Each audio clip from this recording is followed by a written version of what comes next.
Hi, welcome back to Roaring Tiger's Garage. I'm Ryan. And I'm Steven, and welcome to this episode. So today, Pepper needs a tune-up. So we're going to be changing the oil, cleaning her mass airflow sensors, changing some spark plugs, and changing our air filters.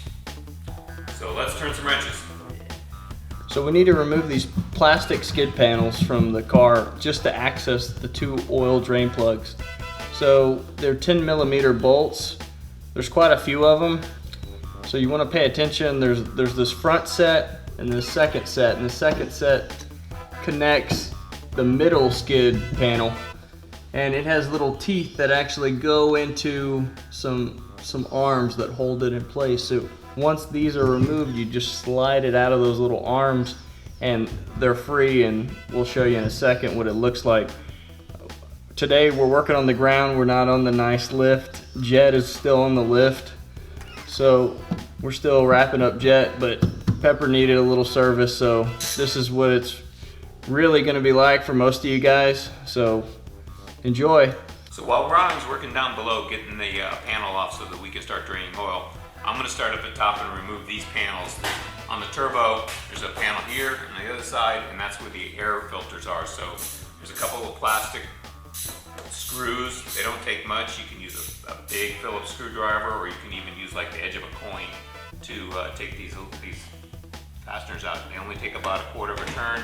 You can see they pop up. So once you get those loose, you basically just pull this cover up. As you can see, it's popping up just like that. And as soon as I get those both off, we'll come back and do the filters. On this side, to pull the cover off, you're gonna have to take the lid off of the coolant fill hole here. And all you do is pull that off. As the car gets older, that's gonna be brittle, so be very careful with it. Okay. And then there's also a T20 fastener that holds this flashing down to the coolant fill pipe. There you go. So then with the fasteners out, the three fasteners out, the Torx, and that lid off there, you should be able to pop this out gently. These fasteners sometimes just don't like to come out. You have to sometimes try to separate it. See how I was pulling up on it and turning at the same time, and that released it from below. There we go. Just like so. Again, very brittle. Set these aside. Carefully make sure they don't get bumped or stepped on. So we have two air filters, one on each side of the car. Almost said port and starboard, but it's really driver's side and passenger side.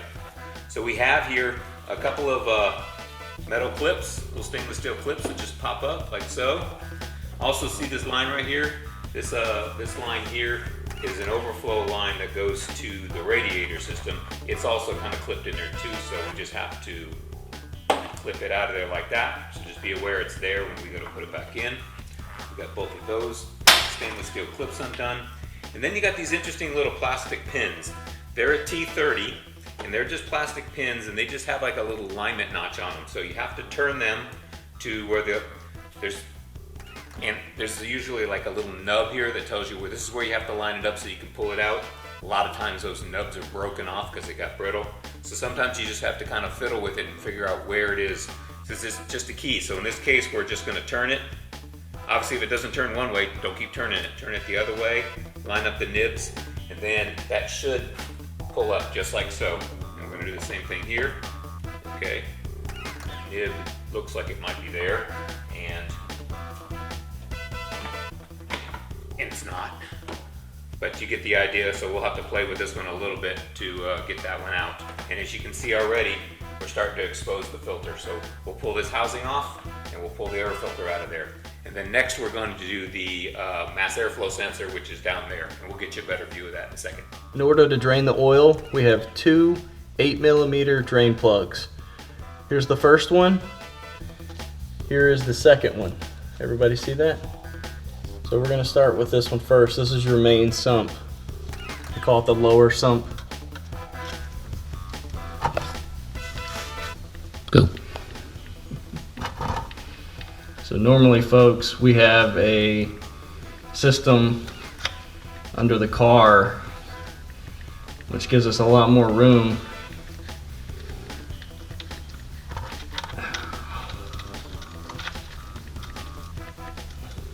It's gonna be a little intimidating because 9 quarts is about to come out. All right, so with the oil's draining down there, I'll give you an example of what's going on here. We also pulled this piece out of here, out of both sides, which is additional one of those quarter-turn plastic screws. Pull that out of the way. We showed you the pins. Basically, the pins, once you line them, you pop them all up. That was the right alignment, by the way. It was just a little tight. It doesn't hurt also when you put these back in to lubricate them a little bit so that they don't get stuck. So we'll put a little bit of dielectric grease on them just to kind of keep them flexible. All right, so now look, that's what that looks like there. And this is what this looks like here. So at this point, you just gotta work this cover out of here.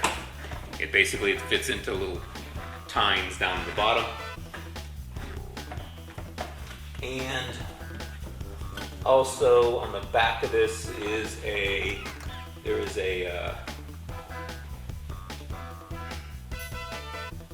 there's a vacuum line on the back here that senses something in here, so we got to pull that off too. And these dang Cayennes are so high, man, I can't see down in there. So I'm gonna pull that off, and then we're gonna pull this cover out, and then we'll pull the filter out. All right, so we have this cover out of here. I'm gonna show you this fitting here in a minute that was on the back. So let's pull this air filter out. Looks pretty good. All right, so on the back of the cover, ta-da!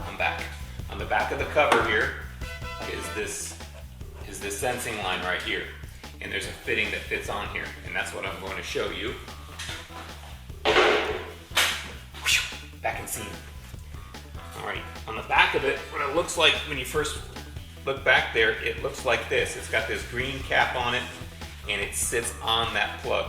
So you have to pop the cap off, and then you have to push this bayonet fitting. It's a little plastic bayonet fitting here. You just have to push it back like that, and then you pull the whole thing off.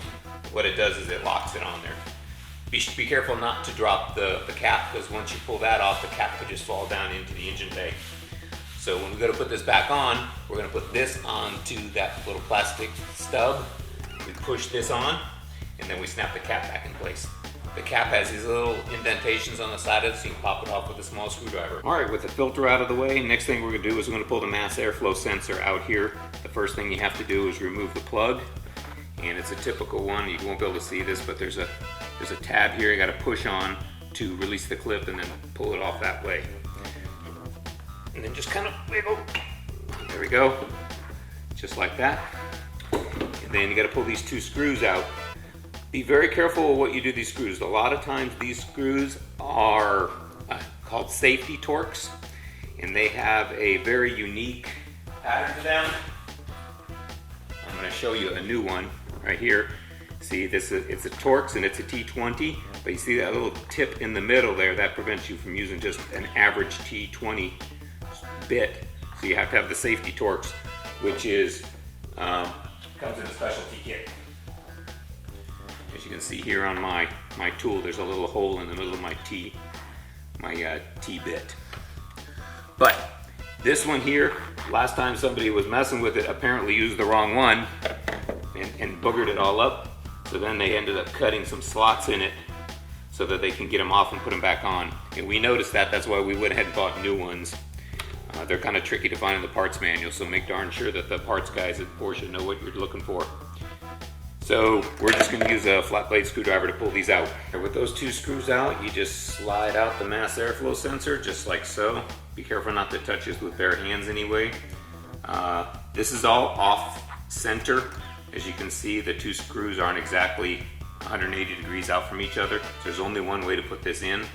So now all we're going to do is use mass airflow sensor and get it in that small gray can by CRC, and we're just going to spray in here and clean the surfaces off the device. And then when it air dries, we're going to put it right back in with the new screws. All right, folks. So this is what it looks like coming out. We've got our mass airflow sensor by CRC. Doesn't take a lot. This is where the airflow goes in and gets sampled by the computer. Just kind of spritz it in there and let it air dry. And that's all you have to do. Okay, so we're at the post of knowledge. This is one of the posts of the car lift. And as you can see, we're to the point where we're getting ready to put our drain plugs on. Got to tighten those drain plugs to 37 foot-pounds, and the oil filter will be 19 foot-pounds. So when you see your oil single dripping like that, it's time to put the drain plug back in. You do not have to let your car sit overnight. I think that's hilarious that guys think they got to let the oil sit all night. Single dripping's fine. Make sure you replace your drain seal. They're pretty inexpensive. I think they're 50 cents each. You can get them at Pelican or the dealership. But always replace that drain seal.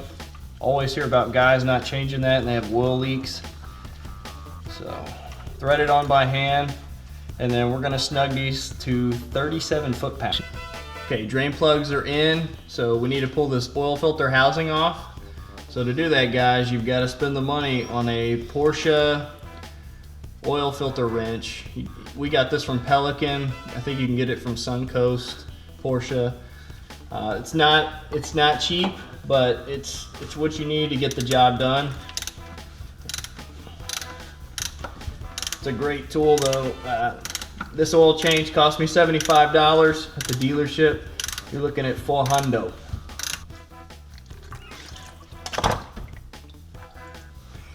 We're keeping that. That's how you take your oil filter off, boys. We have the filter down in here, and now we're gonna put the filter cover on. These tabs fit down in an angled slot down there, which guides them into some holes. So as you position all of this, just make sure that those do in fact go down into the holes. A lot to kind of align here. You got to keep that aligned. You got to get this lined up, and you have these these stainless steel clips at the top here that you have to keep out of the way until you get this thing properly seated. So I'm going to finagle with this a little bit. Yeah, I said finagled. And once that's in place, we'll hook up that vacuum line, air line. Honestly, don't know what it is. On the back. Okay, something very important is we got to take off this little seal ring on the oil filter housing. Just take you a flathead screwdriver, take your new one, and start it. And the way you know it's in is there's a big hole at the bottom, and you won't be able to thread it anymore. It'll just sit in there real nice and tight. Alright, and see how I left some oil residue on here. You never want to put a dry seal on something. See how I've got nice oil exposure all the way around. Let's put our oil filter in. It's not directional, guys, so put it in the housing, give it a nice little push. Take your freshly sealed plastic housing, slide it up, and just start threading it on. Once it gets tight enough, I'm gonna tighten this down to 19 foot-pounds. The next step in our service here is to replace the spark plugs. So we've got, it's Cayenne, 8 cylinders. I know it's kind of a goofy number for us guys, isn't it? But we've got to remove these coil packs. So there's a single screw on the top of each of these coil packs. All you have to do is take that screw out, and that coil pack will pop right out. And we'll probably also pull the plug off the end of the coil pack here before we pull those out, because there's not a whole lot of cable here. All right, so you can see here we've pulled off some of the plugs here. Basically, just push on here and pop them all off. Sometimes it helps if you can't pull it all with one hand, is to push here, take a small screwdriver and just push it up here slightly. So we'll get all those off there just like so. Don't pull on the wires, always pull on the plugs only. Okay, then we are looking at, we've taken out these fittings right here. There's one screw in here. This is an E12, which is the opposite of a Torx, but it's an E12. They're not very snug, so you just got to loosen those up. And then once you get those loosened up, we're basically just gonna pull these out. One. There you go. This is the tube, spark plug tube, and the coil pack. We're gonna keep those in the same order, and then we're gonna pull out the spark plugs down here. Okay, let's add our 9 quarts of oil. We're gonna be using Royal Purple. Normally I use Mobil 1 040. Thought I would try 540. reason why is I switched to Royal Purple in my 944 Turbo, and I think I'm getting less blow-by. I haven't done a test yet to compare the other oil versus this oil, Royal Purple, but the car's running very good, and when I check my catch can, I'm noticing that there's less blow-by. So wanted to try this out. I went a little thicker, 540. People in the Texas area have said if you go 540, the cars don't burn as much oil. So I figure this will be a good real-world test to see. So let's go ahead and add our oil. Royal Purple is also made in Texas. It's about an hour from the shop here. So we like supporting Texas businesses. Nice purple oil. All right, we're getting ready to pull the spark plugs. It's always good to use a spark plug socket. It has a little foam insert down in there that actually holds the spark plug to help you get it out, because once you loosen it, you don't want it just sitting down there. I like to tape my socket to my extension, just again so it doesn't come out and end up having to fish an extension out of there. So these shouldn't be torqued very hard. They should only about 22. There you go. See, not very tight. Only about 22 pounds. So we'll pull the first one out for you and kind of show you that before we move on to the others.